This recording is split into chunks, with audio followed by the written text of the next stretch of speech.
Монгол цуглуулга маш өргөн дэлгэр баялаг. За ингэж ер нь хэлж болно. Монгол улсад гарсан хамгийн чухал бүх ном байгаа л гэж ерөнхийдөө товчилж болно. За хамгийн чухал ном гэдэг ямар шалгуур гэдэг хэр угаас эдний өөрсдийнх нь үндэсний шалгуур байдаг. Тэр шалгуурынхаа дагуу Монгол төлөөлөгчтэй тэр сар болгон баг 20 орчим ном авч байгаа шүү дээ. Тэгэхээр бодоод үзтээ Монголд сард хэдэн ном хэвлэгдэж байгаа. Тэрнээс хамгийн чухал нь гэж 20-ыг шийдэж явуулна гэхээр ер нь хамгийн чухал бүх ном ярина гэж хэлж болохоор байгаа ч тийм ээ. Төлөөлөгчтэй. Ямар ганц өх гэж төлөөлөгчтэй тэнд төлөөлөгчтэй. За салгуур нэг уртаа бас.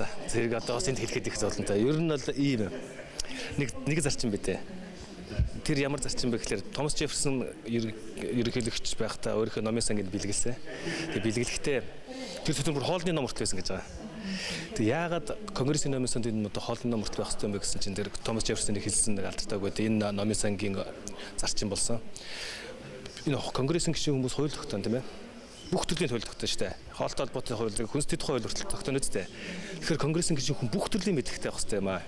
Тийм учраас тэр хуулийг батлахаас өмнө тэр бүглэгнийг унших хэрэгтэй юм аа. Тийм учраас хамаагүй сэдв гэж байхгүй гэж.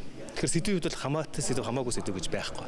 А гэхдээ мэдээж ирэх дотор нь бол ялгана л да. Ягаад гэвэл жишээлбэл орчуулгын номыг нэг сонирхгүй. Ягаад орчуулгын номыг сонирхгүй гэхээр энэ Конгрессийн номын чи өөрөө бүх номыг нь авч байгаа юм чинь жишээлбэл Францаар гарсан номыг Францаар нь авчиж байгаа юм чинь заавал тэрийг Монгол орчуулгын авах шаардлага байхгүй гэсэн үг байхгүй. Тиймэрхүү шалгуурнууд байна ухаас биш. Зарчмын хувьд ийм сэдв чухал, тийм сэдв чухал биш гэж юм байхгүй.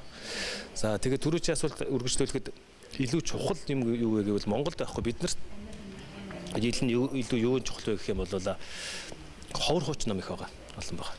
Бид манад өөр хадгалагдаж үлдэж чадаагүй ч юм уу. Анх намайг энд ирж яхад нэг 82 хууч ном байсан. Сая сүүлд нэг Амстердамд нэг алдартай цуглуулагч тэтгэврт гараад бүх цуглуулга зараад тэр зарахт Конгрессийн номын сан бүх цуглуулгыг авсан. Тэндээс ч баг нэг 200-аад бараг судар ирсэн баг шүү. Хуучны судар ирсэн.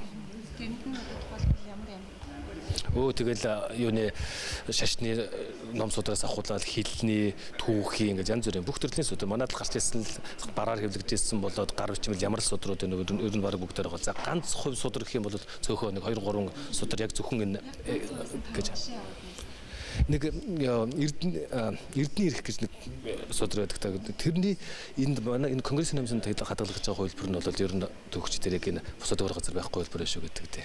Нэг сонирхолтой хувилбар. Сардаа нэг 20 номоор зузаатгал хийж байгаа гэх. Хамгийн сүүлд одоо 8 сард ямар ном ирв Монголоос. За 8 сарыг би мэдэхгүй. Би юу яа дээ.